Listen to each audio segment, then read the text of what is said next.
서울의 금융심장부. 테헤란로의 마천루들 사이에서도 베리디안 타워는 유독 차갑고 오만한 위용을 뽐냈다. 거대한 청록색 유리와 강철로 이루어진 건물은 마치 대지에서 솟아난 거대한 수정 기둥처럼 보였다. 낮에는 대한민국의 부와 권력이 그 안에서 들끓었지만 새벽 4시의 타워는 깊은 잠에 빠진 거인처럼 고요했다. 이 거인의 혈관을 조용히 청소하는 한 남자가 있었다. 그의 이름은 한지원. YJ그룹의 환경미화팀 소속 40대 후반의 평범한 용역 직원이었다. 그의 존재는 이 건물 안에서 거의 투명에 가까웠다. 사람들은 그가 닦아놓은 광택나는 대리석 바닥 위를 걸었지만 그 바닥을 닦은 사람의 얼굴은 기억하지 못했다. 지원은 바로 그 익명성 속에서 기묘한 평온을 느꼈다. 그의 움직임에는 군더더기가 없었다.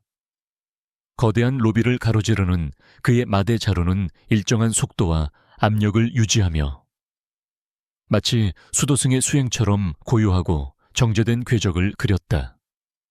모든 동작은 수천 번 반복된 것처럼 효율적이었고 그의 시선은 바닥에 미세한 얼룩 하나 놓치지 않았다. 그것은 단순한 청소가 아니었다. 혼돈을 질서로 바꾸는 그만의 의식이었다. 10년 전 그의 삶은 이런 질서와는 거리가 멀었다. 사이렌 소리와 고함, 화약 냄새와 피비린내가 뒤섞인 혼돈의 중심에 그가 있었다. 국가정보원 NIS 최정예 경호팀의 팀장. 그의 임무는 혼돈 속에서 질서를 찾아내고 국가의 요인을 보호하는 것이었다. 그러나 마지막 임무에서 그는 실패했다. 그의 눈앞에서 동료가 쓰러졌고 그가 지켜야 했던 대상은 차가운 시신이 되었다. 그날 이후 그는 총 대신 마대 자루를 잡았다. 세상의 그림자 속으로 스스로 걸어 들어갔다. 화려한 경력과 이름, 과거의 모든 것을 지우고 투명 인간이 되는 길을 택했다. 이 거대한 빌딩은 그의 새로운 은신처였다. 아무도 그에게 질문하지 않았고 그 역시 누구에게도 말을 걸지 않았다. 그러나 그의 고요한 세계에 아주 작은 파문이 일기 시작한 것은 몇 달 전부터였다. 파문의 이름은 고윤아. YJ그룹의 회장이자 이 건물의 주인인 이전 회장의 외동딸. 이제는 현 이서현 회장의 8살짜리 딸이었다. 아이는 이 거대한 빌딩의 작은 공주님이었지만 지원의 눈에 비친 아이는 외로운 망명객에 가까웠다. 유나는 종종 경호원들을 따돌리고 자신만의 비밀 장소에 숨어들곤 했다. 1층 로비의 거대한 몬스테라 화분 뒤, 비상계단으로 이어지는 으슥한 복도, 혹은 아무도 사용하지 않는 17층의 낡은 창고 앞.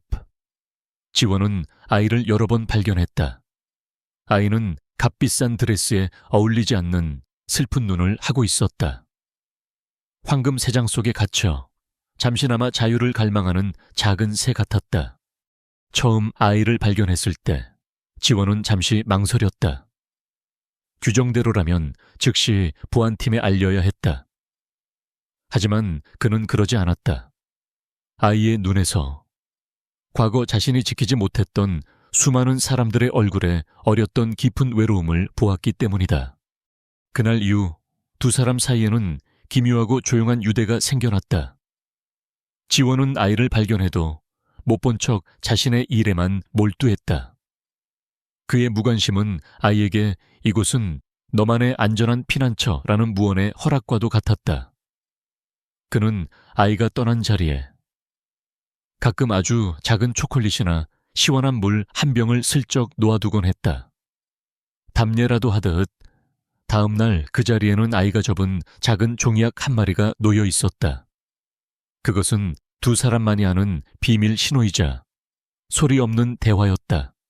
지원은 가끔 로비에서 유나의 가족과 마주쳤다. 아이의 어머니인 이서연 회장은 차갑고 아름다운 여인이었다. 그룹의 총수로서 그녀는 언제나 완벽한 모습이었지만 지원의 훈련된 눈은 그녀의 턱에 힘이 들어간 모습이나 사람들 앞에서도 미세하게 굳어있는 어깨에서 깊은 긴장감을 일궈냈다. 그리고 그녀의 곁에는 늘 강타오 전무가 있었다. 죽은 이전 회장의 가장 친한 친구이자 지금은 YJ그룹의 2인자인 남자. 그는 모두에게 신사적이고 유능한 경영자로 알려져 있었다. 이서연 회장에게는 더없이 다정하고 헌신적인 모습을 보였다. 하지만 지원은 몇 번이고 목격했다. 아무도 보지 않는다고 생각하는 순간 그의 얼굴에 스쳐 지나가는 차가운 계산과 조급한 야심을 어느 날 오후 지원이 1층 남자 화장실을 청소하고 있을 때였다. 유나를 찾는 경호원들의 다급한 목소리가 복도에 울렸다. 혹시 고윤아 아가씨 못 보셨습니까? 검은 정장을 입은 경호원 하나가 지원에게 물었다. 지원은 대답 대신 세면대 거울을 묵묵히 닦고 있었다. 그의 시야 구석, 복도 반대편의 소화전 박스 뒤에 웅크리고 있는 작은 아이의 파란 원피스 자락이 보였다. 지원은 천천히 고개를 저었다. 경호원은 역시나 하는 표정으로 혀를 차며 다른 곳으로 달려갔다. 그들이 사라지자 지원은 거울을 통해 아이와 눈을 맞췄다. 소화전 박스 뒤에서 빼꼼히 고개를 내민 유나가 그를 향해 고맙다는 듯 희미하게 미소 지었다. 그 순간 두 사람의 조용한 동맹은 더욱 단단해졌다. 자정이 넘어 지원의 길고 긴 근무가 끝났다. 그는 베리디안 타워의 화려한 불빛을 뒤로하고 도시의 허름한 변두리에 위치한 자신의 작은 옥탑방으로 돌아왔다. 그의 방은 수도승의 공간처럼 최소한의 가구만으로 채워져 있었다. 세상과 그를 단절시키는 고독한 요새였다. 방 한쪽의 낡은 책상 위 그가 유일하게 아끼는 물건들이 놓여 있었다. 지난 몇 달간 유나가 남겨두고 간 색색의 종이약 수십 마리, 그리고 그 옆에는 먼지 하나 없이 깨끗하게 닦인 낡은 액자 하나가 서 있었다. 액자 속에는 10년 전 마지막 임무에서 그의 눈앞에서 숨을 거둔 파트너의 해맑게 웃는 얼굴이 담겨 있었다. 지원은 한참 동안 액자를 바라보았다. 지키지 못했다는 죄책감. 그것이 그를 이곳으로 이끈 무거운 족쇄였다. 그는 그 족쇄를 평생 짊어지고 이렇게 조용히 속죄하며 살아갈 생각이었다. 하지만 책상 위에 놓인 형형색색의 종이약들은 마치 잊고 있던 다른 감정을 건드리는 듯했다. 지켜주고 싶다는 본능. 그는 애써 그 감정을 외면하려 고개를 저었다. 자신은 더 이상 누군가를 지킬 자격이 없는 사람이었다. 그러나 그는 알지 못했다. 그가 떠나온 세상이 외로운 공주님의 작은 손에 이끌려 다시 그의 삶의 문을 두드리기 시작했다는 것을. 베리디안 타워의 72층 꼭대기 펜트하우스에 부속된 별빛 정원은 서울에서 가장 높은 곳에 위치한 비밀의 화원이었다. 투명한 유리도 말에 사계절 내내 희귀한 꽃들이 피어나는 이 인공 낙원은 오직 YJ그룹의 회장, 가족만을 위해 존재했다. 밤이 되면 발밑으로 펼쳐진 서울의 야경과 머리 위로 쏟아지는 별빛이 어우러져 현실과 꿈의 경계가 모호해지는 공간이었다. 한지원은 그 꿈결 같은 공간의 구석에서 이름 모를 열대식물의 잎을 묵묵히 닦고 있었다. 이곳의 식물들을 관리하는 것 역시 그의 임무 중 하나였다. 화려한 꽃과 향기로운 공기 속에서도 그는 늘 그랬듯 배경의 일부처럼 존재했다. 그때 정원의 고요를 깨는 날카로운 목소리가 들려왔다. 고윤아, 여기서 뭘 하고 있는 거지? 강타오 전무였다.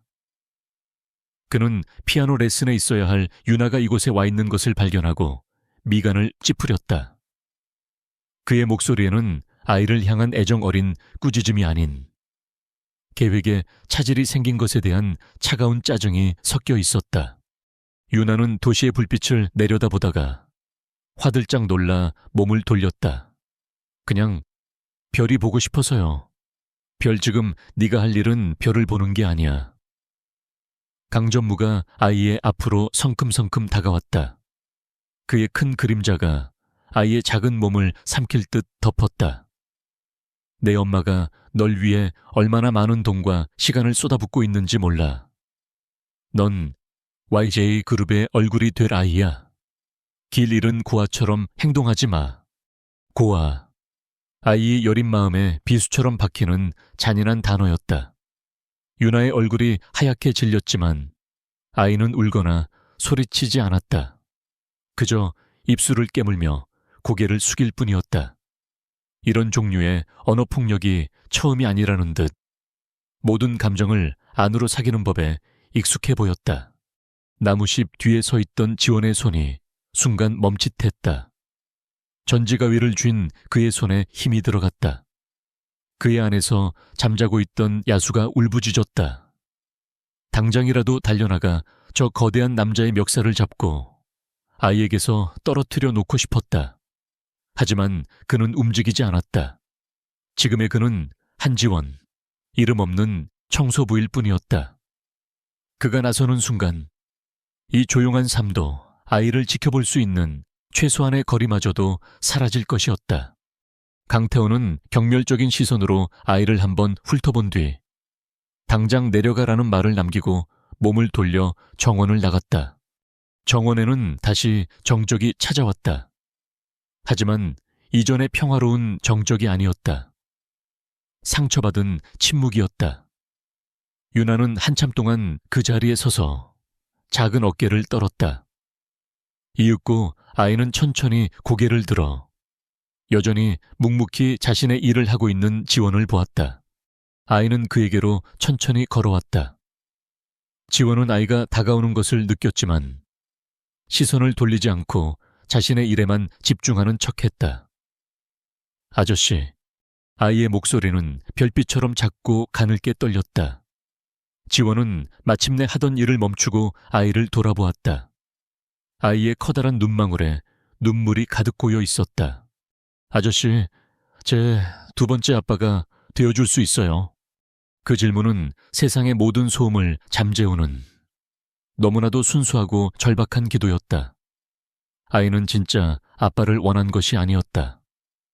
자신을 고아라고 부르지 않고 이 차가운 세상에서 자신을 지켜줄 어른이 필요했을 뿐이었다. 바로 그 순간이었다. 정원 입구의 그림자 속에서 아이를 찾아 나선 이서현 회장이 그 광경을 보고 숨을 멈췄다. 그녀는 딸이 낯선 청소부에게 건네는 너무나도 가슴 아픈 질문을 한 글자도 빠짐없이 듣고 말았다. 그녀는 당장이라도 나서서 아이를 품에 안고 싶었지만 무언가에 이끌린 듯 발걸음을 떼지 못하고 청소부의 대답을 기다렸다. 지원은 잠시 말이 없었다. 그는 아이의 눈을 깊이 들여다보았다. 그리고는 손에 든 전지가위를 조용히 내려놓고 아이와 눈높이를 맞추기 위해 천천히 한쪽 무릎을 꿇었다. 그의 행동에는 조금의 망설임도 없었다. 그의 입에서 나온 대답은 아이의 질문보다도 훨씬 더 무거운 것이었다. 아가씨, 그의 목소리는 낮고 진중했다. 저는 아가씨의 첫 번째 아빠를 대신할 수 없습니다. 그분은 아주 훌륭한 분이셨을 테니까요. 그는 잠시 말을 멈추고 아이의 눈에 고인 눈물을 부드럽게 닦아주었다. 하지만 그분이 만약 지금 이곳에 계셨더라면 하셨을 것처럼 아가씨와 회장님을 모든 위험으로부터 지켜드리겠다고 제 명예를 걸고 약속할 수는 있습니다. 그것은 단순한 위로가 아니었다. 한때 국가의 그림자로 살았던 남자가 자신의 모든 것을 걸고 맹세하는 신성한 서약이었다. 그림자 속에 서 있던 이서현의 눈에서 뜨거운 눈물이 뺨을 타고 흘러내렸다. 그녀의 완벽했던 통제력과 가면이 그 한마디에 완전히 무너져 내렸다. 그녀가 울음을 터뜨린 이유는 여러 가지였다. 먼저 죽은 남편에 대한 그리움 때문이었다.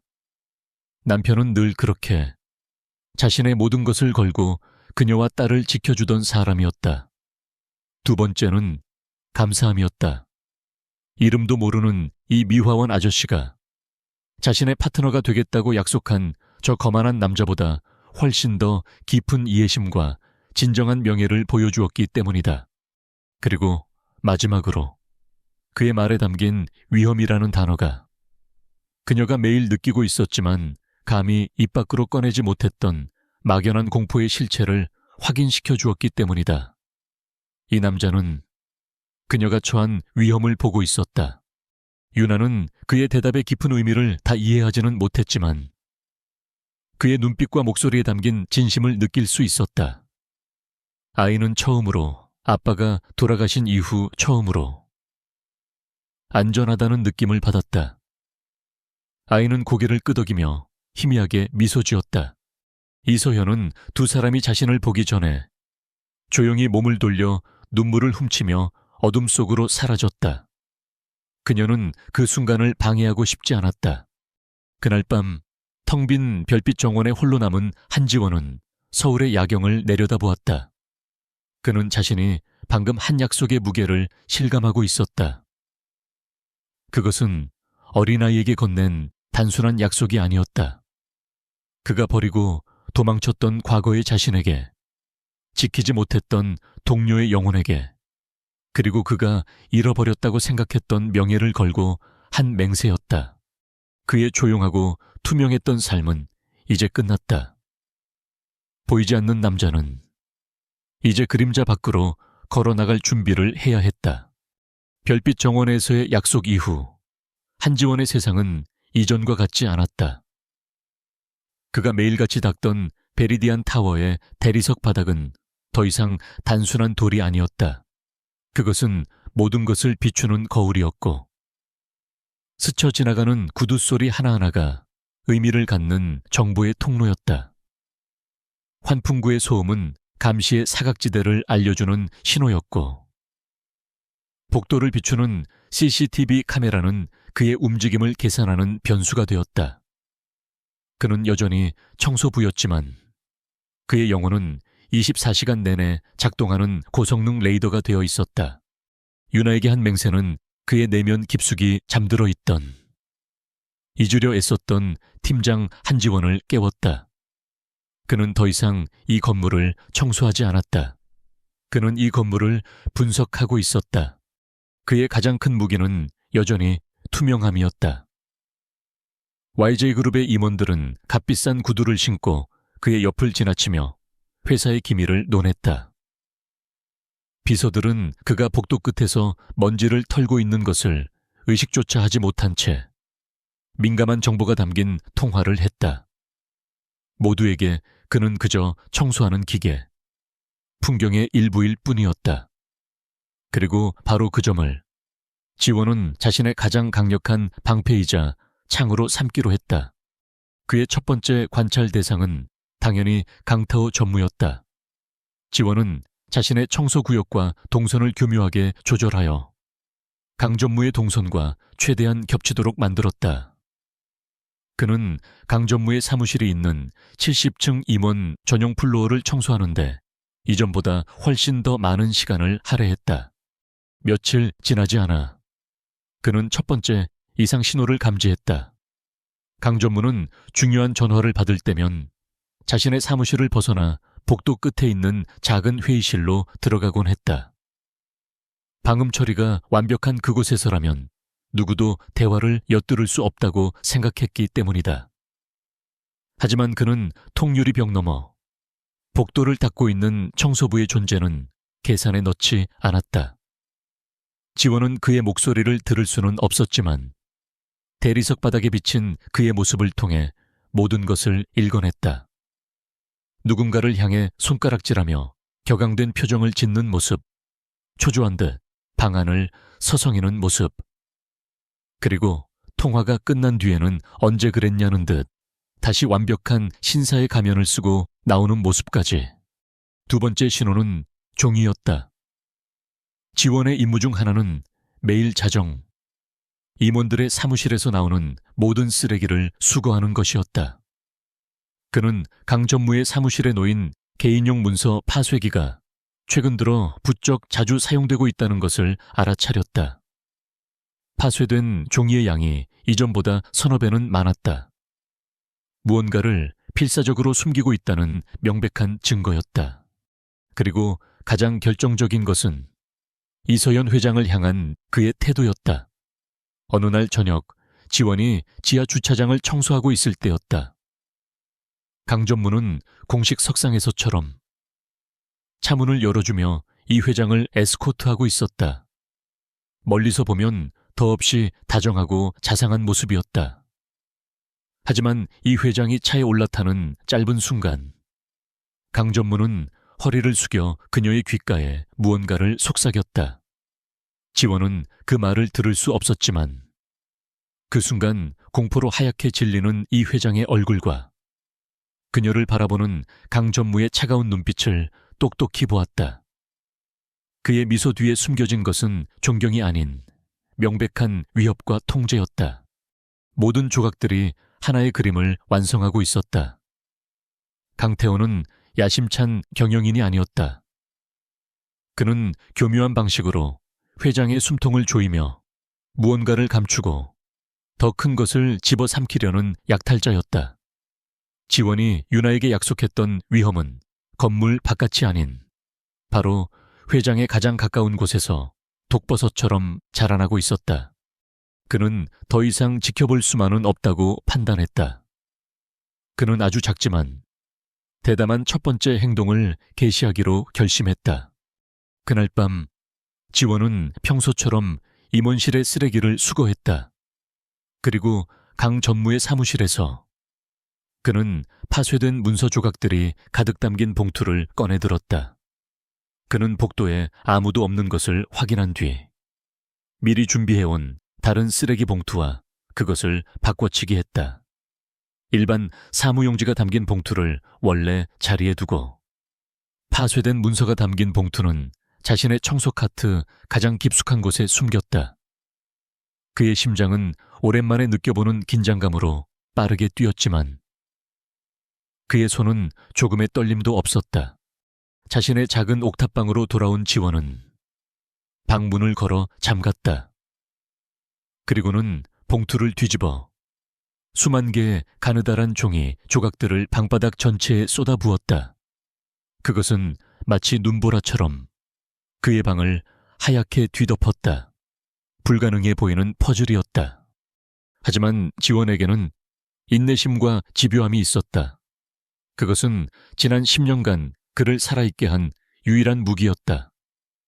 그는 돋보기와 핀셋을 들고 바닥에 엎드렸다.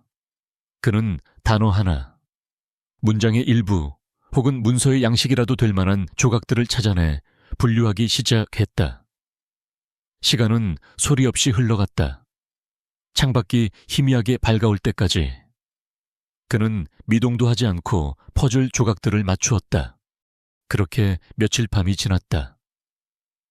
그리고 마침내 그의 끈기는 첫 번째 결실을 맺었다.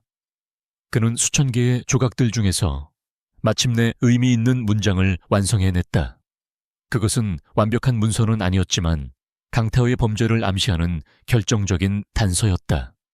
그것은 해외 조세 피난처에 위치한 어느 유령 회사의 계좌 입출금 내역서의 일부였다. 그리고 그 회사의 이름으로 YJ그룹의 자회사 몇 군데에서 거액의 자금이 컨설팅 비용이라는 명목으로 흘러들어간 흔적이 남아있었다. 지원은 자신이 복원해낸 종이 조각을 내려다보았다. 희미한 잉크로 찍힌 숫자와 글자들이 그의 의심이 사실이었음을 증명하고 있었다. 강태호는 단순한 폭군이 아니었다. 그는 회사의 돈을 빼돌리고 있는 범죄자였다. 회장 사무실에 드리워진 그림자는 탐욕이라는 명확한 이름과 동기를 가지고 있었다. 지원은 이제 더 이상 수동적인 보호자로 머물 수 없다는 것을 깨달았다. 위협을 분쇄하고 뿌리 뽑아야 했다. 유나에게 했던 그의 약속은 이제 완전한 비밀 작전이 되어 본격적인 궤도에 오르기 시작했다. 이서현 회장은 남편이 남긴 서재에 홀로 앉아 있었다. 1년 전 그가 세상을 떠난 이후 이 공간의 모든 것은 그가 살아있을 때와 똑같이 보존되어 있었다. 책상 위에 만년필, 일담한 책, 그리고 그가 늘 바라보던 서울의 정형까지. 하지만 그의 온기만이 사라진 이 방은 이제 그녀에게 위안이 아닌 거대한 상실감과 압박감을 안겨주는 공간일 뿐이었다. 그녀는 YJ그룹의 회장이었다. 수만 명의 직원의 운명을 책임지고 수십조 원의 자산을 운용하는 자리. 하지만 그녀는 자신이 허수아비 왕좌에 앉아 있다고 느꼈다. 회사의 모든 실권은 남편의 가장 친한 친구이자 이제는 그녀의 약혼자가 된 강타오 전무의 손아귀에 있었다. 그는 회사의 내부 사정을 그녀보다 더 꿰뚫고 있었고 남편이 심어놓은 충직한 임원들을 하나씩 교체하며 자신의 사람들을 심고 있었다. 그녀가 어떤 의사결정에 반대하려 하면 그는 언제나 부드러운 미소 뒤에 숨겨진 가시돋친 말로 그녀를 몰아세웠다. 서연 씨, 이건 당신이 감당할 수 있는 비즈니스가 아니야. 그 사람은 당신이 이런 일로 고통받는 걸 원치 않았을 거야. 모든 건 나에게 맡겨. 그는 그녀를 위하는 척하며 그녀를 철저히 고립시키고 무력화시키고 있었다. 그녀의 지친 머릿속에 며칠 전 별빛 정원에서의 일이 다시 떠올랐다.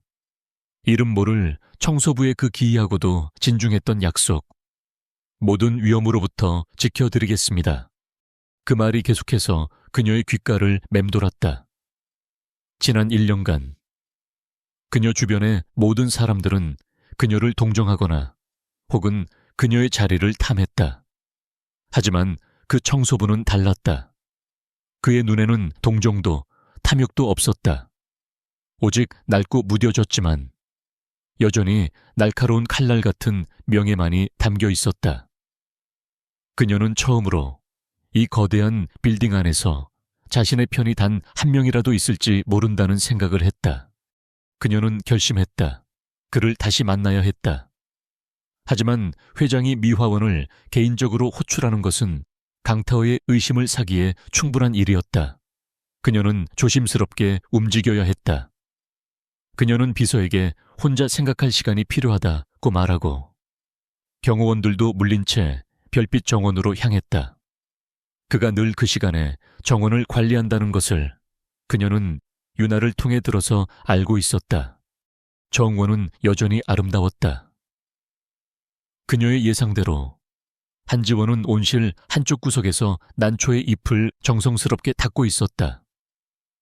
그의 모습은 정원의 일부처럼 자연스러워서 그녀는 잠시 말을 걸어야 할지 망설였다. 한지원 씨. 그녀의 부름에 지원이 천천히 몸을 돌렸다. 그의 표정에는 조금의 놀라움도 없었다. 마치 그녀가 올 것을 알고 있었다는 듯 그는 조용히 고개를 숙여 인사했다. 회장님, 제 딸에게 친절하게 대해주셔서 감사합니다. 그녀는 형식적인 말로 대화를 시작했다. 아가씨는 좋은 아이입니다. 지원이 짧게 대답했다. 유나가 유독 지원 씨를 따르는 것 같습니다. 아빠가 떠난 이후로 누구에게도 그렇게 마음을 연 적이 없었는데 그녀는 조심스럽게 그를 시험하는 듯한 질문을 던졌다. 지원은 그녀의 의도를 읽었다. 그는 시선을 피하지 않고 회장의 눈을 똑바로 바라보며 말했다. 어린 아가씨는 어른들보다 더 현명할 때가 있습니다. 눈에 보이는 것 너머의 진실을 보기도 하지요. 그의 단순한 대답 속에 나는 당신이 느끼는 불안의 실체를 알고 있다는 숨겨진 메시지가 담겨 있었다. 서연은 숨을 삼켰다. 그녀는 도박을 하기로 마음먹었다. 한지원 씨, 제 남편은 이 회사를 맨손으로 일궈냈습니다. 그의 비전과 철학이 이 건물 모든 곳에 살아 숨쉬고 있죠. 그런데 요즘 저는 그 사람의 그림자가 이 건물에서 지워지고 있다는 느낌을 받습니다. 그녀의 목소리가 미세하게 떨렸다. 강전무는 남편의 가장 친한 친구였어요. 하지만 그가 최근에 추진하는 사업 계획들은 제 남편이 살아있었다면 결코 하지 않았을 일들입니다. 저는 점점 통제력을 잃어가고 있고 남편이 평생을 바쳐 이룩한 모든 것이 파괴될까봐 두렵습니다. 그것은 회장의 고백이 아니었다. 도움을 청하는 한 여인의 절박한 외침이었다.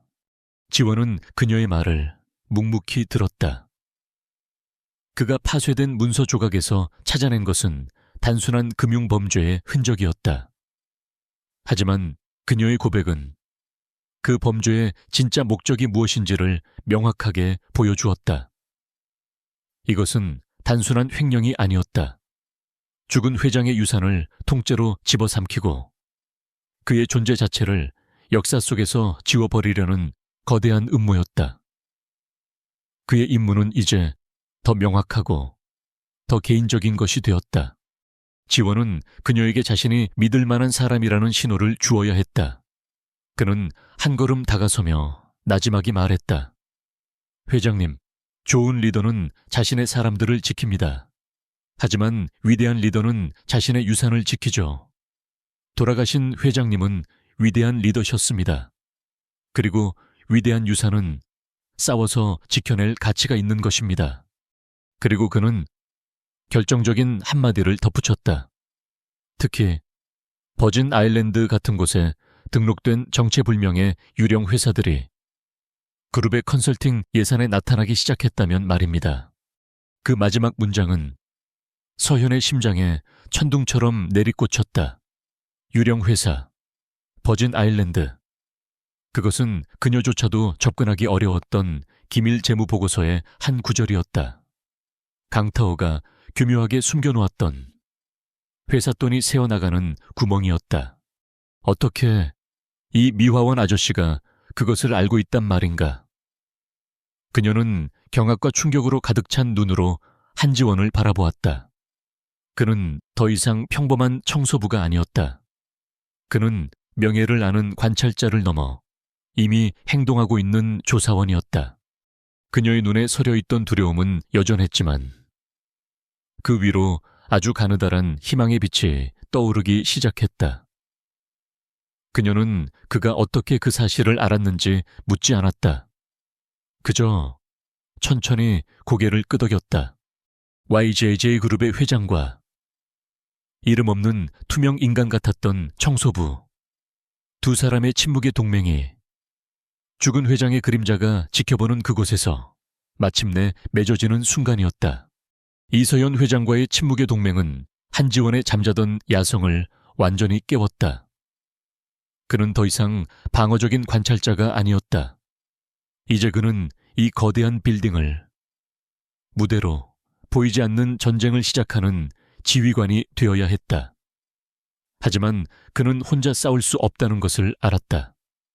이 전쟁에서 이기기 위해서는 그가 버리고 떠나온 과거의 그림자 속에서 단 한 사람의 도움이 절실히 필요했다.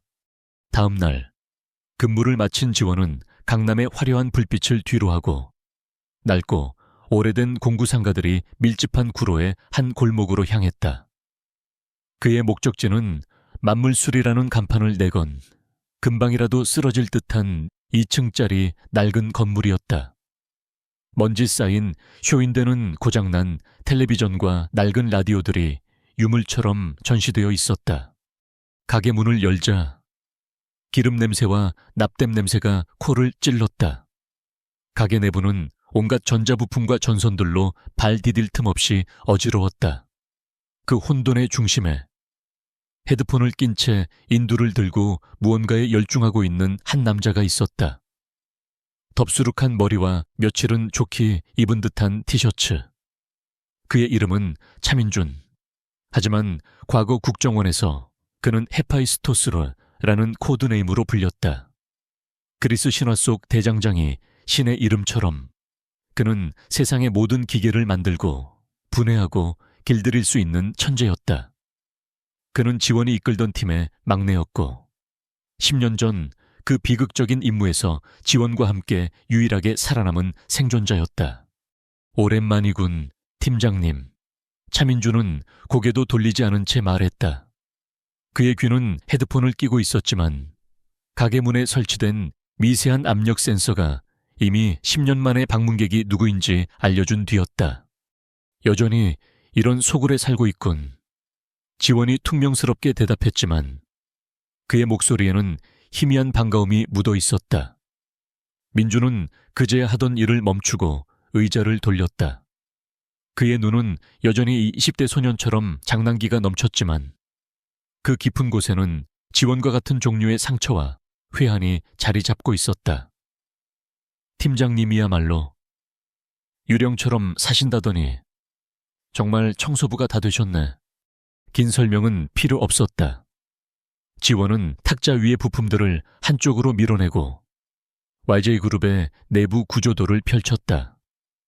YJ그룹의 메인 서버에 접근해야 한다. 외부에서는 불가능해. 내부에서 물리적으로 장치를 심어야 한다. 민준의 얼굴에서 장난기가 사라졌다. 팀장님, 우리 10년 전에 다 끝났지 않습니까? 다시는 그쪽 세상 일에 엮이지 않기로. 사람 목숨이 걸린 일이다. 지원의 목소리는 단호했다.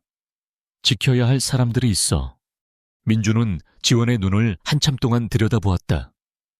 그 눈에서 10년 전 부하들을 구하기 위해 불길 속으로 뛰어들던 옛 팀장의 모습을 보았다.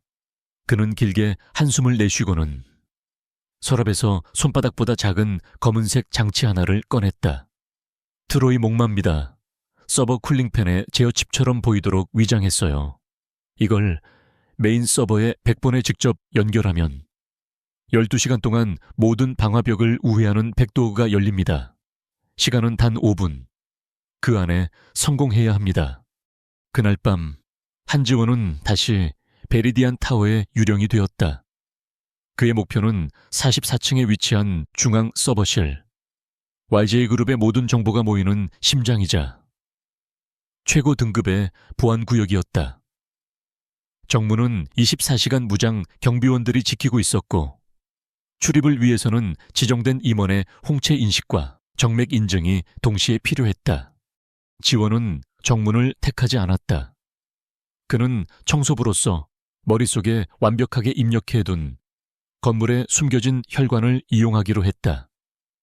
그는 45층에 비어있는 사무실에서 천장에 점검구를 열고 환풍구 안으로 소리 없이 몸을 밀어 넣었다. 좁고 어두운 환풍구 안을 그는 한 마리의 뱀처럼 조용하고 빠르게 기어갔다. 10년간 녹슬었을 거라 생각했던 몸의 감각들이 극한의 긴장감 속에서 칼날처럼 날카롭게 되살아나고 있었다. 서버실 바로 위 지점에 도착했지만 아직 문제가 남아 있었다. 서버실 내부에는 2명의 경비원이 상주하고 있었다. 그들을 밖으로 유인해야 했다. 지원은 환풍구 안에서 미리 준비해온 가느다란 와이어를 꺼내 아래층으로 연결된 소방 스프링클러의 수온 감지 센서에 연결했다. 그리고는 소형 배터리를 이용해 순간적으로 약한 전류를 흘려보냈다. 센서의 온도를 인위적으로 급상승시키는 방법이었다. 삐삐비. 몇 초 후 43층 복도에서 화재 경보가 요란하게 울리기 시작했다. 물론 불은 나지 않았다. 하지만 화재 경보는 건물 전체의 보안 시스템을 비상체제로 전환시켰다. 서버실을 지키던 경비원들은 매뉴얼에 따라 즉시 43층으로 달려 내려갔다. 지원의 예상대로였다. 그에게 주어진 시간은 길어야 5분. 그는 서버실 바로 위의 환풍구 덮개를 소리나지 않게 열고 와이어에 몸을 의지한 채 칠흑 같은 어둠 속으로 뛰어내렸다. 수십억 개의 데이터가 굉음을 내며 돌아가는 서버들 사이로 그는 한 점의 먼지처럼 소리 없이 착지했다. 그는 망설임 없이 메인 서버 렉으로 향했다. 차민준이 알려준 바로 그 위치. 그는 주머니에서 특수 제작된 드라이버를 꺼내 패널을 열고 심장부에 트로이 목마를 삽입했다. 칩이 제자리에 연결되는 순간 아주 작은 LED 불빛이 한번 깜빡였다가 사라졌다. 임무 완수. 그는 다시 환풍구로 올라가 덮개를 완벽하게 원상 복구했다. 그가 자리를 떠나고 불과 몇 초 뒤 화재 경보가 오작동이었음을 확인한 경비원들이 서버실로 돌아왔다. 그들은 아무것도 눈치채지 못했다. 유령은 다녀갔지만 아무런 흔적도 남기지 않았다. 그 시각 구로의 작은 수리점, 차민준의 모니터 화면에 작은 창 하나가 떠올랐다. 그는 미친 듯이 웃으며 키보드를 두드리기 시작했다. 철옹성 같던 YJ그룹의 모든 데이터가 폭포수처럼 그의 보안 서버로 쏟아져 들어오기 시작하다 했다. 강태호가 삭제했던 이메일, 숨겨놓은 자금 거래 내역, 유령 회사들과의 계약서, 그리고 이서연 회장을 압박하기 위해 작성했던 비밀 보고서들까지. 다음 날 새벽, 지원은 자신의 옥탑방에서 차민준이 보내온 첫 번째 분석 파일을 열어보았다. 파일의 암호를 풀자 그의 눈앞에 강태호의 탐욕이 만들어낸 거대한 왕국의 지도가 펼쳐졌다. 그것은 그가 상상했던 것보다 훨씬 더 거대하고 추악하며 조직적이었다. 그가 묻어버렸다고 생각했던 과거의 기술이 이제 배신자를 심판하기 위한 가장 강력한 무기가 되어 그의 손에 들려 있었다. 진정한 전쟁이 이제 막 시작된 것이었다. 강타오 전무는 포식자였다. 그리고 모든 포식자가 그렇듯 그는 자신의 영역에 침범한 아주 작은 이물질의 냄새도 기가 막히게 맡을 줄 알았다. 최근 며칠 그는 설명할 수 없는 위화감을 느끼고 있었다. 그가 관리하는 비밀 자금의 몇몇 거래가 아주 미세한 시간차로 지연되거나 불필요한 2차 인증을 요구하는 일이 발생했다. 차민준이 YJ그룹의 시스템을 탐사하며 남긴 거의 보이지 않는 파문이었다. 대부분의 사람이라면 그냥 지나쳤을 사소한 오류였지만 편집증에 가까울 정도로 모든 것을 통제해야 직성이 풀리는 강태호에게 그것은 성가신 경보음과 같았다. 그의 완벽한 기계 장치 속에 유령이 끼어든 느낌이었다. 그는 누구인지 알 수 없는 적의 존재를 직감했다. 그리고 그의 대응은 즉각적이고 무자비했다. 적이 누구인지 모르기에 그는 모두를 적으로 가정했다. 가장 먼저 그는 자신에게만 충성하는 사설 보안업체를 비밀리에 고용했다. 내부 정보 유출 가능성에 대한 긴급 보안 감사라는 명목하에 그의 용병들은 베리디안 타워의 모든 디지털 및 물리적 보안 시스템을 샅샅이 훑기 시작했다. 건물의 모든 통신은 이제 그의 감시하에 놓였다. 이것은 한지원과 차민준의 활동에 엄청난 압박으로 작용했다. 다음으로 그는 이서연을 향한 통제의 고삐를 더욱 단단히 쥐었다. 그는 새로운 보안 프로토콜을 핑계로 그녀가 접근할 수 있는 회사의 기밀 데이터 등급을 한 단계 낮췄다. 그녀의 모든 통화와 회의 일정은 이제 그의 비서실을 통해 사전 보고되어야 했다. 그는 남편의 죽음으로 힘들어하는 약혼자를 보호한다는 명분 아래 그녀를 펜트하우스라는 화려한 감옥에 사실상 감금시킨 것이었다.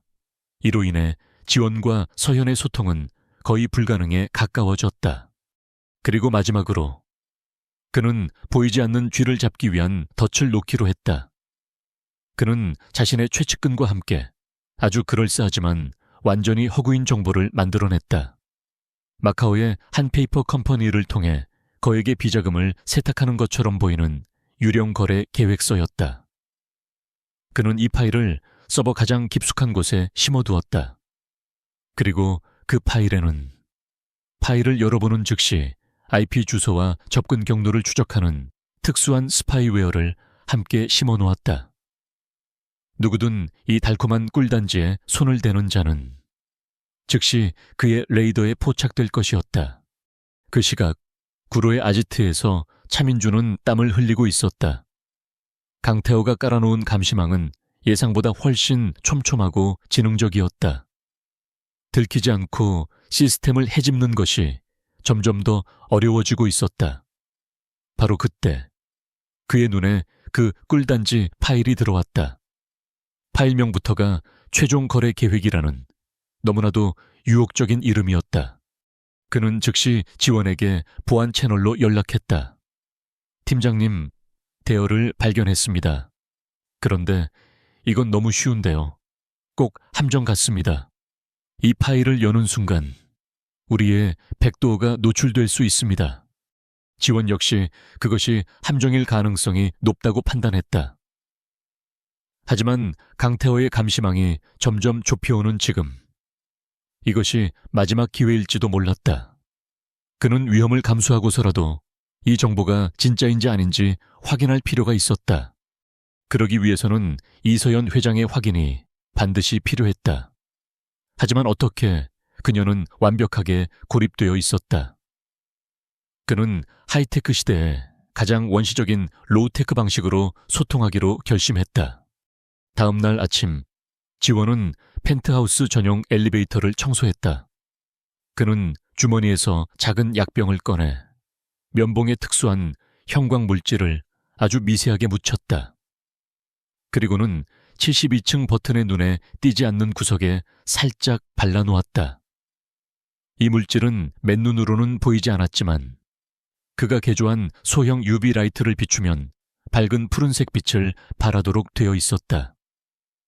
그는 이 회장에게 충성하는 나이든 가정부를 통해 따님께서 드리는 선물입니다 라는 메모와 함께 작은 UV 라이트를 그녀에게 전달했다. 그가 대화를 원한다는 신호였다. 신호를 보낸 지 몇 시간 후 그는 미리 약속된 비밀 정보 교환 장소로 향했다.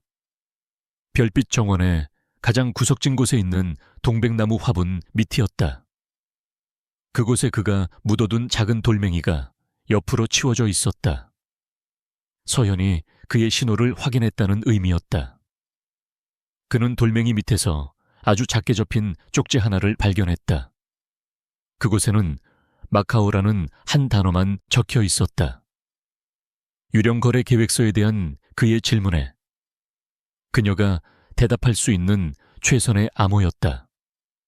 그는 그 옆에 함정이라고 적힌 쪽지를 새로 묻었다. 그러나 그들의 조심스러운 소통은 이미 덫에 걸려든 뒤였다. 서현은 지원의 신호를 받고 강태호가 언급했던 마카오 관련 프로젝트가 실제로 존재하는지 자신의 시스템으로 확인하려 했다. 물론 그런 프로젝트는 존재하지 않았다. 하지만 그녀가 자신의 컴퓨터에서 그 키워드를 검색하는 순간 강태호의 스파이웨어는 즉시 그녀의 접근 기록을 포착하여 주인에게 보고했다. 강태호의 사무실. 그의 모니터에 침입자의 정체가 떠올랐다. 접근자 이서현 회장. 그의 입가에 차갑고 잔인한 미소가 떠올랐다. 그는 설마 이서현이 직접 움직일 거라고는 생각하지 못했다. 그녀 뒤에 누군가 또 있을 것이라 짐작했지만 어쨌든 주모자는 이서현이었다. 그의 덫에 가장 잡고 싶었던 사냥감이 스스로 걸어 들어온 것이었다. 그날 저녁 그는 이서현을 찾아갔다. 그는 해킹이나 정보 유출에 대해서는 한마디도 하지 않았다. 대신 그는 깊이 상심한 표정으로 그녀를 걱정했다. 서현 씨, 요즘 당신 상태가 너무 불안정해 보여. 외부의 불순한 세력에게 이용당하고 있는 건 아닌지 모르겠어. 당분간은 내가 당신을 지켜줘야겠어. 당신과 유나를 위해서. 그는 그 말을 끝으로 그녀의 펜트하우스 입구에 자신의 사설 경호원들을 배치했다. 완벽한 고립. 이제 그녀는 그의 허락 없이는 한 발자국도 밖으로 나갈 수 없었다. 지원의 옥탑방. 그가 동백나무 화분 밑에서 발견한 마지막 쪽지에는 다급하게 갈겨 쓴 글씨가 적혀 있었다. 함정. 그가 알았어요. 나 갇혔어요. 지원은 쪽지를 쥔 채 굳어버렸다. 상황이 최악으로 치달았다. 그의 조심스러운 조사는 벽에 부딪혔을 뿐만 아니라 그가 지키기로 맹세했던 대상을 훨씬 더 깊은 위험 속으로 밀어넣고 말았다. 덫은 그를 잡지는 못했지만 여왕을 잡았다. 이제 그는 정말로 혼자였다. 조용한 조사를 넘어 정면으로 부딪히는 위험한 도박을 감행해야만 하는 시간이 왔다. 한지원의 옥탑방에는 무거운 침묵이 흘렀다. 이서현 회장이 보낸 마지막 쪽지는 이제 그가 물러설 곳이 없다는 사형 선고와도 같았다. 그의 신중한 접근 방식은 실패했다. 강태호는 여왕을 인질로 잡고 성벽을 더 높이 쌓아 올렸다. 이제 정보 수집 단계는 끝났다. 성벽을 정면으로 돌파해야만 했다.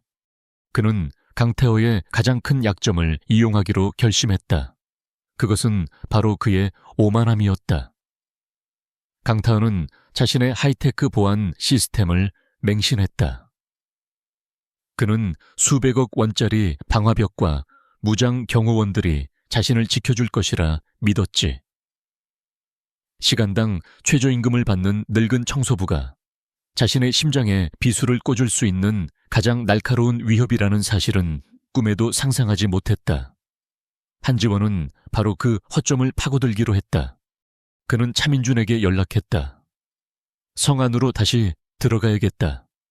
이번엔 서버실이 아니다. 71층 강타워의 개인 사무실이다. 미쳤습니까, 팀장님?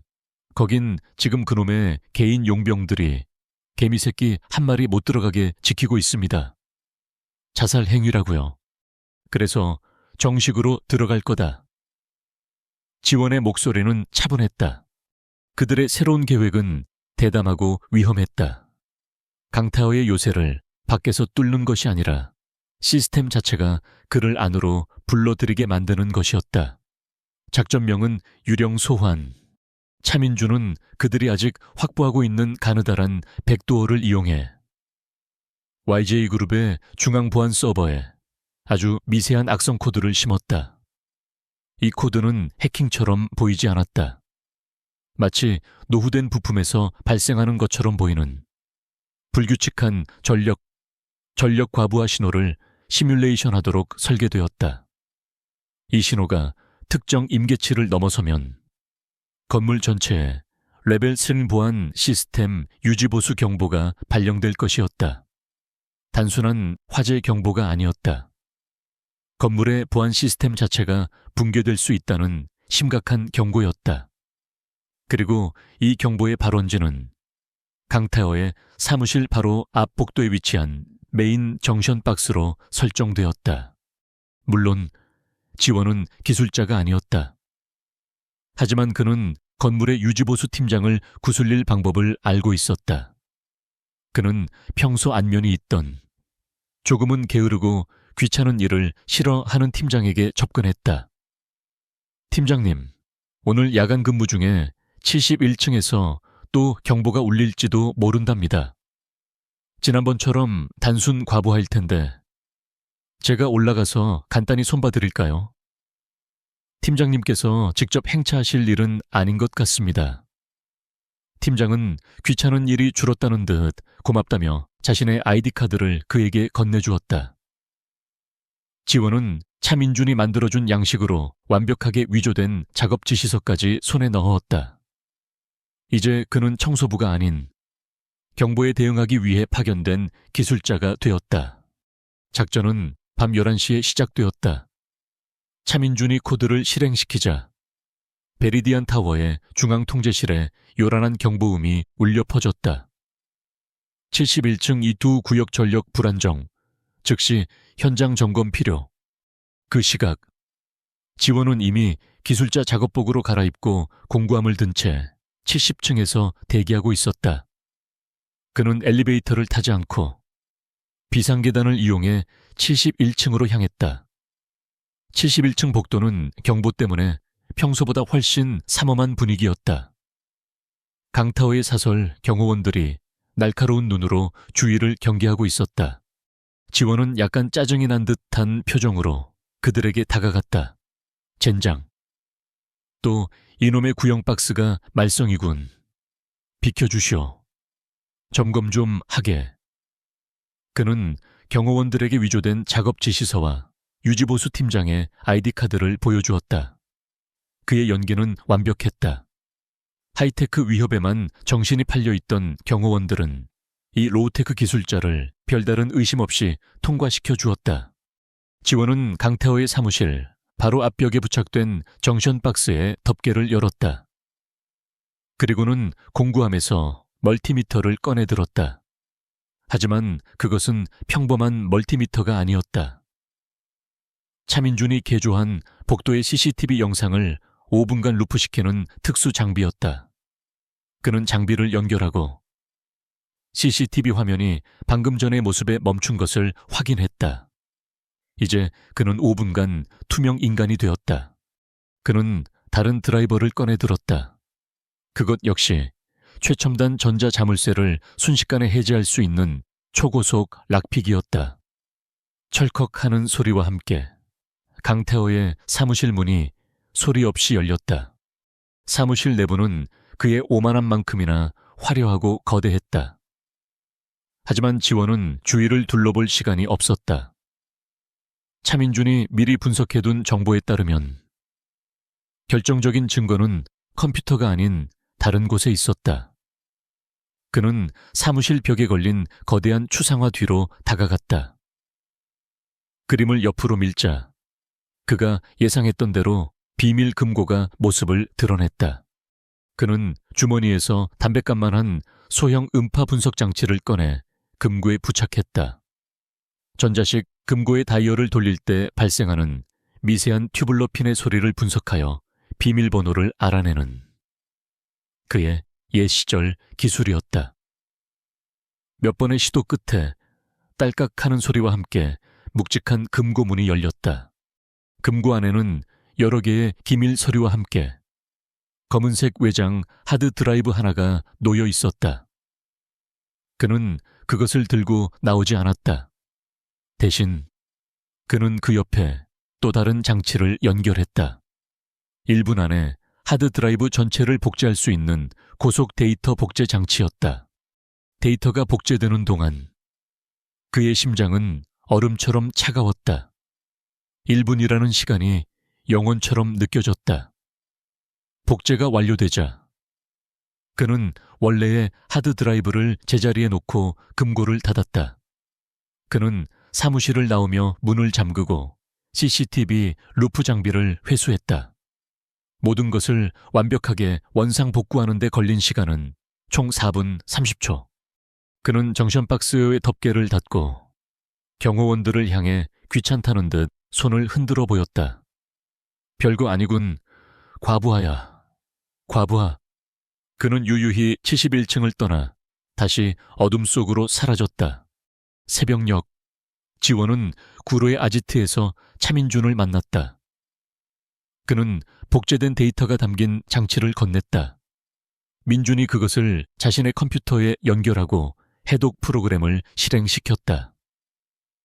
수많은 파일들이 화면에 나타나기 시작했다. 그리고 두 사람의 시선은 가장 먼저 나타난 하나의 동영상 파일에 고정되었다. 파일의 이름은 숫자로 된 날짜였다. 1년 전 이서연 회장의 남편이자 전임 회장이 의문의 교통사고로 사망한 바로 그날이었다. 한지원의 위험한 도박은 성공했다. 그는 이제 강타어의 금융범죄뿐만 아니라 전임 회장의 죽음에 대한 진실의 열쇠까지 손에 쥐게 된 것이었다. 구로의 작은 수리점, 낡은 컴퓨터 모니터에서 흘러나오는 푸른빛이 한지원과 차민준의 굳은 얼굴을 비추고 있었다. 두 사람의 시선은 1년 전 그날의 날짜가 찍힌 동영상 파일에 고정되어 있었다. 침묵 속에서 차민준이 마른 침을 삼키며 마우스를 클릭했다. 영상이 재생되는 순간 시간은 1년 전으로 거슬러 올라갔다. 그것은 빗길을 달리는 차량의 블랙박스 영상이었다. 영상 속에는 비에 젖은 강변북로를 달리고 있는 익숙한 검은색 세단이 보였다. YJ그룹의 전임 회장, 고윤아의 아버지가 타고 있던 바로 그 차였다. 영상은 마치 그의 마지막 길을 뒤쫓는 저승사자의 시선처럼 일정 거리를 유지하며 조용히 그를 따라가고 있었다. 그리고 사고는 순식간에 일어났다. 뒤따르던 검은색 대형 세단 한 대가 갑자기 속도를 높여 회장의 차를 맹렬하게 들이받았다. 회장의 차는 균형을 잃고 가드레일을 들이받은 뒤 엿가락처럼 휜 채로 빗속의 한강 아래로 추락했다. 끔찍한 파열음과 함께 모든 것이 물보라 속으로 사라졌다. 그것은 불의의 사고가 아니었다. 명백한 계획된 살인이었다. 영상을 보던 지원의 손이 주먹으로 굳게 쥐어졌다. 그의 손마디가 하얗게 질렸다. 민주는 욕설을 내뱉으며 즉시 영상 속 가해의 차량의 번호판을 추적하기 시작했다. 하지만 예상대로 대포차였다. 젠장, 이걸로는 운전자를 특정할 수 없어요. 팀장님, 다른 파일을 열어봐. 지원의 목소리는 강철처럼 차가웠다. 민주는 하드 드라이브에 담긴 다른 암호화된 파일들을 열기 시작했다. 그리고 그 안에서 강태호의 완전한 범죄 연대기가 모습을 드러냈다. 첫 번째로 발견된 것은 음성 파일들이었다.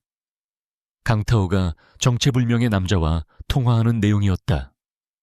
그의 목소리는 평소의 신사적인 모습과는 거리가 멀었다. 실수 없이 처리해.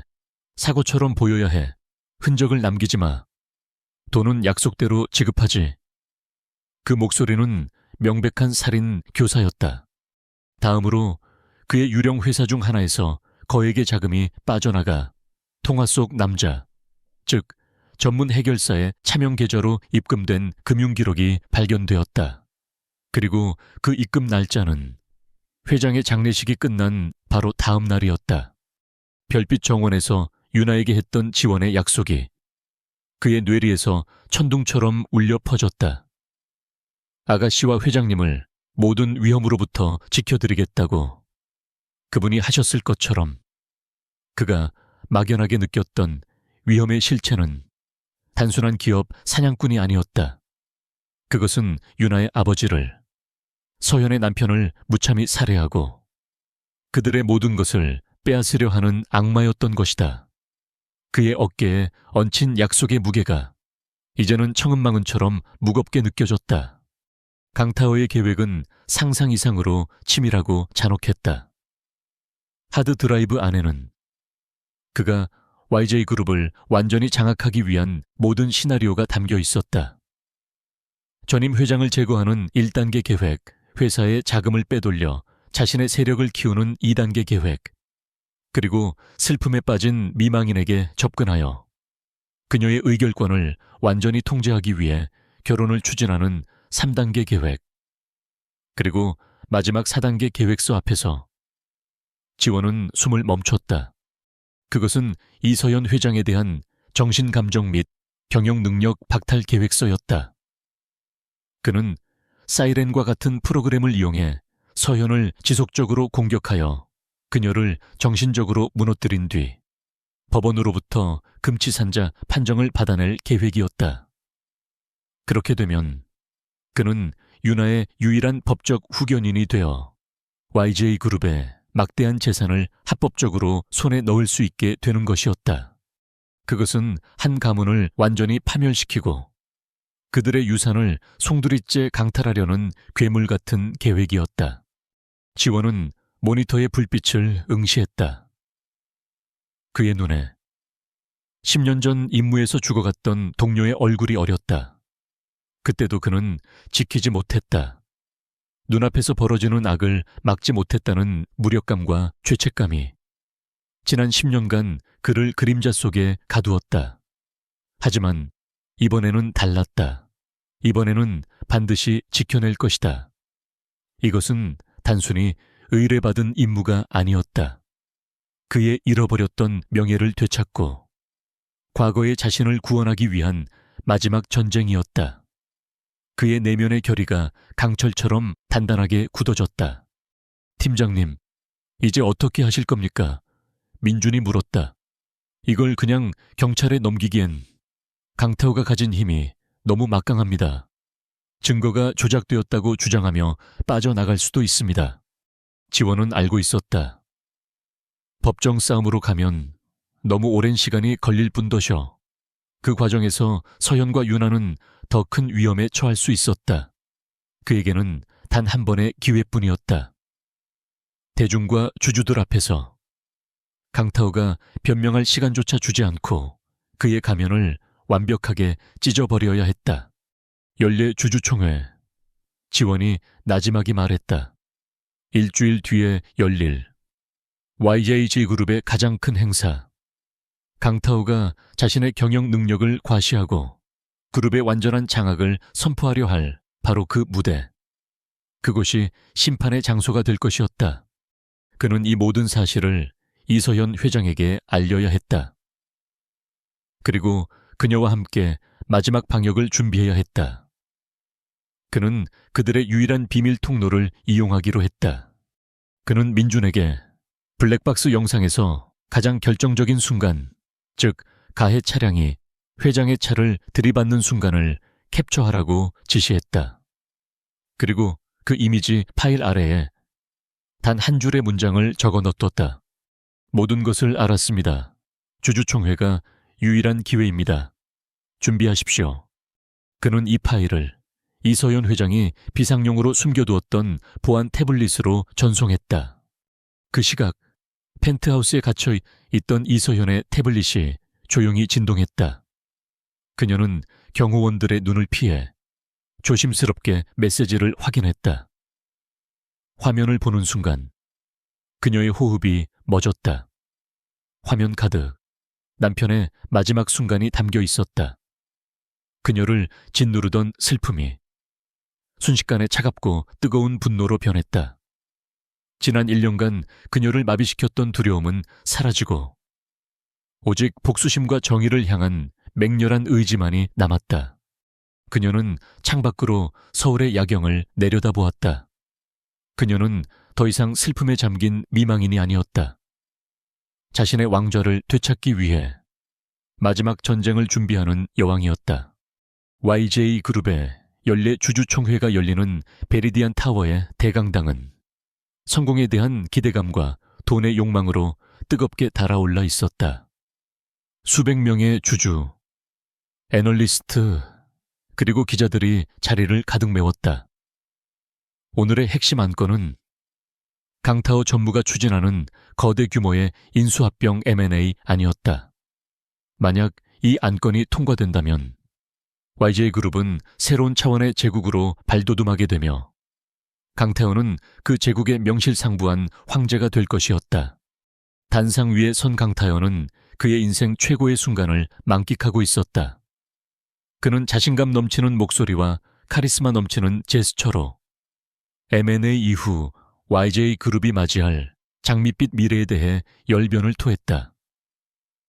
그의 연설은 너무나도 논리적이고 설득력이 있어서 주주들은 이미 그의 승리를 의심하지 않는 듯 됐다. 가장 앞줄. 이서현 회장은 창백하지만 흐트러짐 없는 모습으로 앉아 있었다. 모두가 그녀를 비운의 미망인이자 곧 새로운 리더에게 모든 것을 넘겨줄 허수아비 회장으로 보고 있었다. 강태호는 연설 중간중간 그녀를 향해 안타깝고도 다정한 시선을 보내는 연기까지 잊지 않았다. 그러나 그 완벽하게 짜인 연극의 무대 뒤편에서는 보이지 않는 손들이 분주하게 움직이고 있었다. 강당의 통신 장비를 관리하는 작은 창고 안, 한지원은 헤드셋을 낀 채 무대 위의 상황을 예의주시하고 있었다. 그는 이곳에서 강당의 모든 음향 및 영상 시스템을 통제할 준비를 마친 상태였다. 구로의 아지트에서는 차민준이 원격으로 프레젠테이션 서버에 침투하여 그의 마지막 신호를 기다리고 있었다. 그리고 이 모든 방역의 시작을 알리는 방아쇠는 가장 연약해 보이는 이서연 회장의 손에 들려 있었다. 마침내 강태호의 연설이 끝나고 장내에는 우레와 같은 박수 소리가 터져 나왔다. 그는 만족스러운 미소로 화답하며 마지막 절차를 밟기 시작했다. 그럼 이제 이 역사적인 M&A 안건에 대한 투표를 시작하겠습니다. 혹시 마지막으로 질문이나 이의가 있으신 분은 없으시겠죠? 그의 목소리에는 감히 누가 반대하겠냐는 오만함이 가득했다. 바로 그 순간이었다. 가장 앞줄에 앉아있던 이서현 회장이 조용히 자리에서 일어났다. 강당의 모든 시선이 그녀에게로 쏠렸다. 강태호의 얼굴에 순간 당혹감이 스쳐 지나갔다. 의장님, 투표에 앞서 마지막으로 드릴 말씀이 있습니다. 이서현의 목소리는 작았지만 이상할 정도로 단단하고 명료하게 강당 전체에 울려 퍼졌다. 이 회사를 세우신 제 남편, 구 고진혁 회장님을 위한 마지막 헌정 영상을 이 자리에서 보여드리고 싶습니다. 그것이 신호였다. 모든 이의 관심이 이서현에게 집중된 그 찰나의 순간, 차민주는 해킹 프로그램을 실행시켰다. 강태호의 등 뒤에서 그의 성공을 상징하던 거대한 스크린이 순간 깜빡이며 암전되었다. 기술적 오류라고 생각하며 장내가 웅성거리는 순간 화면이 다시 켜졌다. 그러나 화면에 나타난 것은 YJ그룹의 로고가 아니었다. 그것은 비 오는 날에 강변북로를 촬영한 거칠고 흔들리는 블랙박스 영상이었다. 장내는 순식간에 혼란에 휩싸였다. 주주들은 영문도 모른 채 스크린을 바라보았고 강태호는 무대 위에서 얼어붙었다. 그의 얼굴에서 핏기가 사라지고 경악과 공포로 일그러지기 시작했다. 스크린에서는 1년 전 고진혁 회장의 차가 의문의 차량에 의해 한강으로 추락하는 끔찍한 영상이 느린 화면으로 반복 재생되고 있었다. 이것이 YJ그룹의 전임 회장이자 제 남편의 마지막 순간입니다. 이서연의 목소리가 스피커를 통해 흘러나왔다. 경찰은 이것을 불의의 빗길 사고로 종결했지만 진실은 달랐습니다. 다음 순간 스크린에는 강태호의 목소리가 담긴 음성 파일의 파형이 나타나며 그의 목소리가 강당 전체를 채웠다. 실수 없이 처리해. 사고처럼 보여야 해. 흔적을 남기지 마. 강태호의 완벽했던 가면이 산산조각 나기 시작했다. 거짓말이야. 저건 조작된 음모야. 그가 미친 사람처럼 소리쳤지만 그의 목소리는 자신의 범죄를 고백하는 녹음 파일 소리에 묻혀버렸다. 방역은 거기서 끝나지 않았다. 익명으로 변조된 한지원의 목소리가 해설자처럼 강태호의 모든 범죄를 조목조목 폭로하기 시작했다. 스크린에는 그가 유령 회사를 통해 어떻게 회사의 자금을 빼돌렸는지 보여주는 금융거래 내역이, 살인 청부업자에게 돈이 흘러들어간 계좌의 흐름이, 그리고 마지막으로 이서현 회장을 정신병원에 가두고 모든 것을 빼앗으려 했던 4단계 계획서의 전문이 차례로 나타났다. 수백 명의 주주와 기자들 앞에서 한 남자의 제국이 실시간으로 붕괴하고 있었다. 그의 화려했던 성공 신화는 친구를 살해하고 그의 아내와 회사까지 집어삼키려 했던 추악한 괴물 이야기로 전락했다. 바로 그때 강당의 모든 문이 동시에 열리며 경찰 기동대와 함께 한 무리의 남자들이 들이닥쳤다. 그들을 이끌고 있는 것은 고진혁 회장 시절부터 그를 보좌했던, 지금은 은퇴한 YJ그룹의 전 감사팀장이었다. 이서연이 비밀리에 접촉한 그녀의 마지막 충신이었다. 그들은 망설임 없이 단상을 향해 걸어왔다. 강태호는 완전히 이성을 잃고 발악했지만 그의 옆에는 이제 아무도 없었다. 그는 자신이 오르려 했던 황제의 왕좌 위에서 차가운 수갑을 차게 되었다. 경찰에게 끌려나가면서 그의 눈은 마지막으로 가장 앞줄에 서 있는 이서현을 향했다. 그녀는 더 이상 두려움에 떠는 미망인이 아니었다. 모든 것을 되찾은 차갑고 위험 있는 여왕의 모습으로 그를 내려다보고 있었다.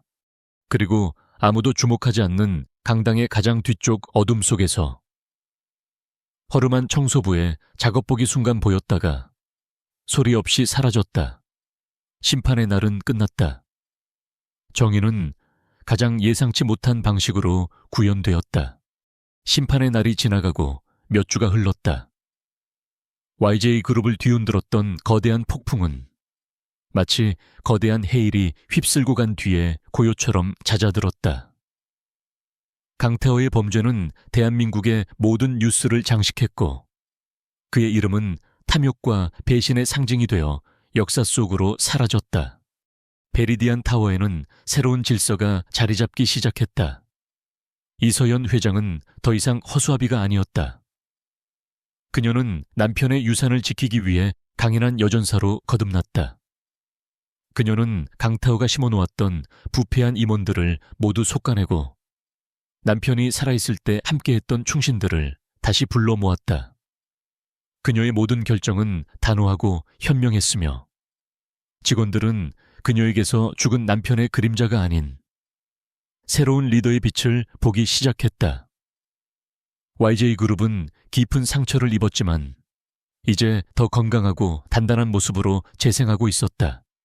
그리고 그 모든 변화의 중심에서 한지원은 다시 투명 인간으로 돌아가 있었다. 모든 것이 끝나자 그는 다시 청소부의 작업복을 입고 자신의 자리로 돌아갔다. 세상은 그를 구원자로 기억하지 못했다.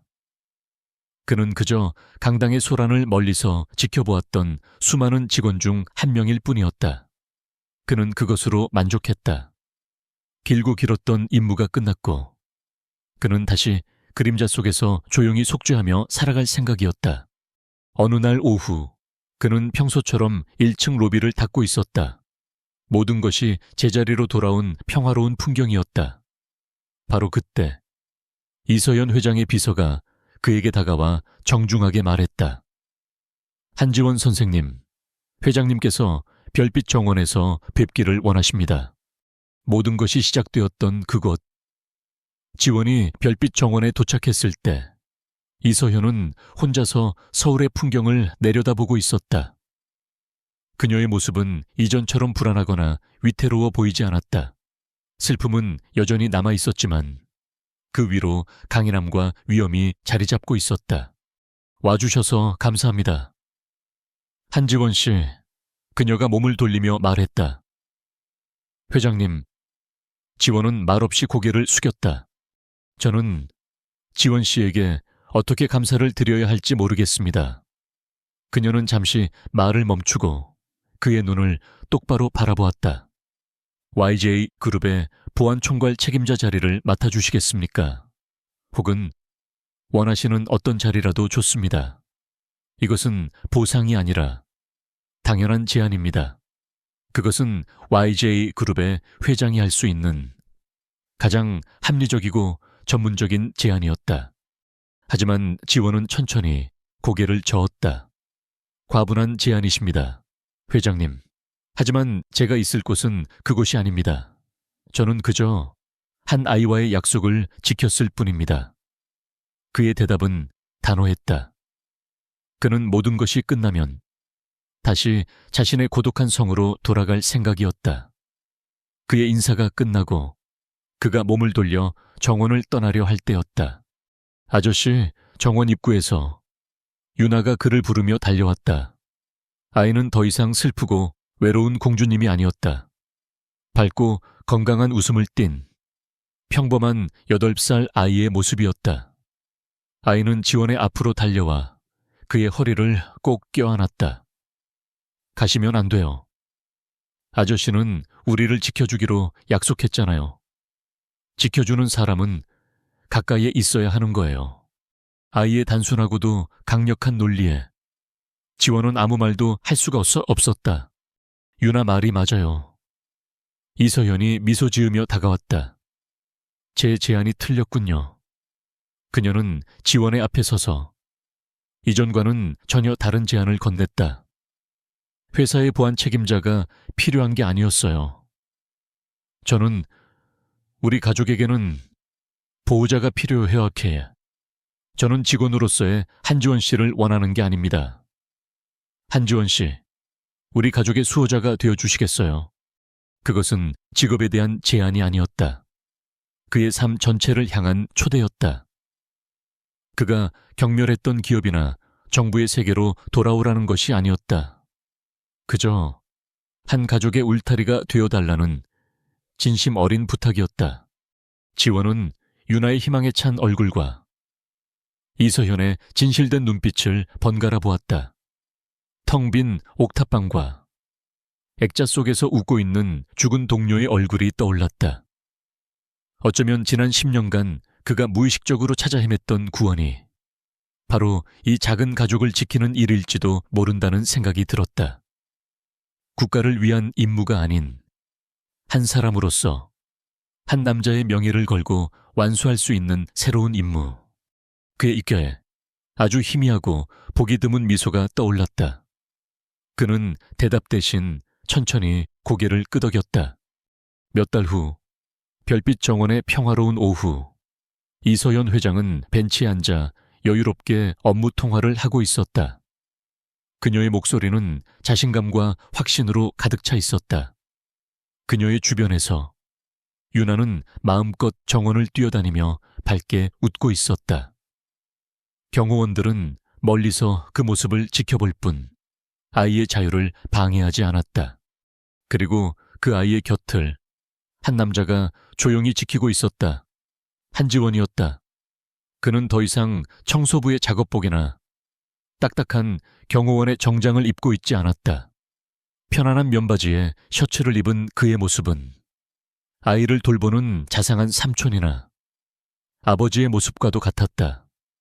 그는 웃고 있는 유나를 바라보며 함께 미소 짓고 있었다.